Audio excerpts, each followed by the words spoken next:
Grande Prêmio da Holanda, a corrida com mais trocas de posições da história da Fórmula 1. Foram 186 trocas de posições, tivemos chuva, acidentes e bandeira vermelha. Aconteceu de tudo.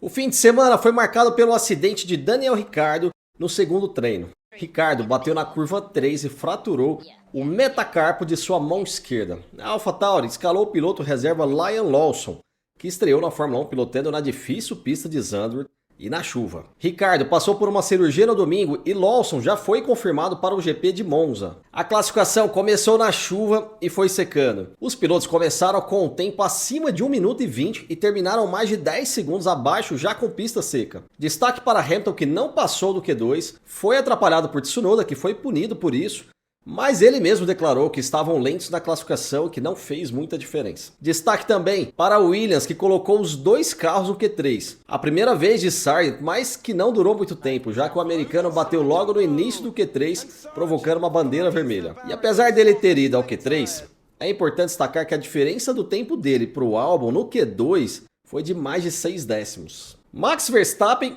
implacável na classificação, colocou meio segundo em Norris, mas o mais impressionante foi 1,3 segundos no seu companheiro de equipe Sérgio Pérez. A corrida começou caótica. Os pilotos relataram que quando pararam no grid para largar, depois da volta de apresentação, começou a pingar forte na viseira do capacete. Logo que largou, já tinha chuva forte na parte final do circuito. Para mim, a melhor ultrapassagem da corrida aconteceu na terceira curva da corrida. Um gênio chamado Fernando Alonso. Ele estava em quinto e sabia que todos iriam com calma na curva inclinada, curva 3. Lá tem uma parte pintada do lado de fora onde os pilotos passam e por causa da tinta a chance de escorregar é enorme. Alonso declarou que já havia testado esse traçado por dentro nos treinos e percebeu que tinha aderência nessas condições.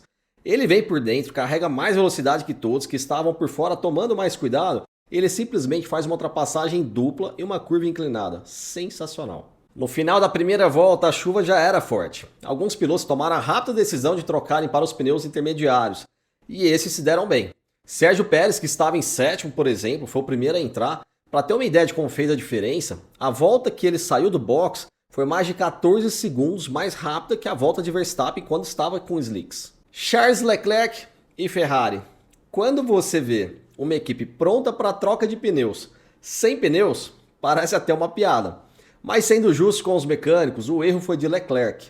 Não estava combinada a troca nesta volta e Leclerc toma a decisão de entrar quando ele vê o Sérgio Pérez entrando. Ele só avisa no rádio que está entrando já dentro da entrada do box, por isso o pit stop não estava pronto. Os mecânicos responsáveis por levantar o carro e tirar os pneus se posicionaram, mas aqueles que estavam preparando os pneus para a troca demoraram um pouquinho, por isso que teve essa cena inusitada. Na segunda volta, a maioria dos que não haviam parado foram fazer suas trocas. Max Verstappen parou e quando voltou, era apenas o 13º. A Mercedes e a McLaren erraram nesse momento. Arriscaram em não parar e isso comprometeu toda a corrida dos 4 pilotos. Hamilton só parou na volta 4, enquanto Russell só na volta 5. Não fez nenhum sentido. Russell chegou até a liderar quando os primeiros carros pararam. Uma volta a mais que o Hamilton sem parar, por exemplo, fez ele, que largou em terceiro, sair atrás de Hamilton, que largou em 13º. Nesse momento, pensamos que poderia ser a quebra da hegemonia de Max Verstappen. Pensamos errado. De 13º, ele começou a escalar as posições como se fosse outra categoria. Max tirou 10 segundos em 7 voltas até realizar um undercut bem cômodo para a Red Bull e conseguir reassumir a liderança. Nessas 7 voltas, quero destacar a volta 6 e a volta 7. Na volta 6, Max empurrou o Gasly para fora da curva. Sem criar teorias de favorecimento aqui, mas por muito menos, vários outros pilotos já foram punidos. Hamilton com Sérgio Pérez na corrida passada, por exemplo. Na volta 7, fica claro o abismo entre Max Verstappen e Sérgio Pérez. Verstappen foi em uma volta mais de 4 segundos mais rápido que Sérgio Pérez. Na volta 11, pista já secando, os pilotos voltam para o box para colocar o slick. Alonso, que estava em quinto, é o primeiro a entrar e isso deu a ele uma bela vantagem. Enquanto os outros pararam na volta seguinte, ele já aparece em terceiro. Na volta 16, Sargent provoca o safety car. O americano que já havia batido no Q3 bate também na corrida. A conta dos acidentes já vai aumentando e não sei até quando a Williams vai segurá-lo. Na volta 55, Hamilton fez uma bela ultrapassagem em Tsunoda. Norris ultrapassa na reta e Hamilton vem com ele e passa por fora.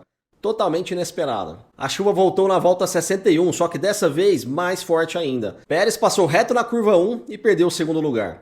A corrida foi interrompida até que a chuva diminuísse. Nesse momento, uma cena que quase ninguém percebeu. Sérgio Pérez foi chamado para colocar os pneus de chuva extrema. Bateu na entrada do box e excedeu a velocidade na entrada do pit lane. Na saída do box, ele recebeu a informação que estava em bandeira vermelha. Corrida reiniciada para apenas 5 voltas, todos com pneu intermediários. Com a punição de Pérez pelo limite de velocidade, Gasly sobe ao pódio pela primeira vez com a Alpine e Tsunoda recebeu 5 segundos de punição por um contato com George Russell. Isso faz Liam Lawson terminar seu primeiro grande prêmio já à frente de seu companheiro de equipe. Corrida extremamente movimentada, difícil de analisar o ritmo de corrida já que em nenhum momento tivemos alguma situação normal. Max Verstappen conquista sua 11ª vitória em 13 corridas, a 9ª consecutiva, igualando ao recorde histórico de Sebastian Vettel. A Red Bull chegou à incrível marca de 13 vitórias em 13 corridas. Antes de finalizar, uma situação engraçada no pódio. Quando Gasly é anunciado para entrar, eles trocaram o nome dele com o de seu companheiro Ocon. O que podemos esperar para a próxima etapa de Monza é a Red Bull dominante nas retas, Ferraris costumam andar bem nesse tipo de circuito, as McLarens podem sofrer um pouco com arrasto nas retas e a Mercedes deve ir bem. Quanto a Aston Martin, eles estavam bem em velocidade nesse final de semana e sempre vão muito bem em freadas fortes. Acho que eles podem surpreender. Obrigado a você que ficou até aqui, continue nos prestigiando, curtindo e comentando nos vídeos.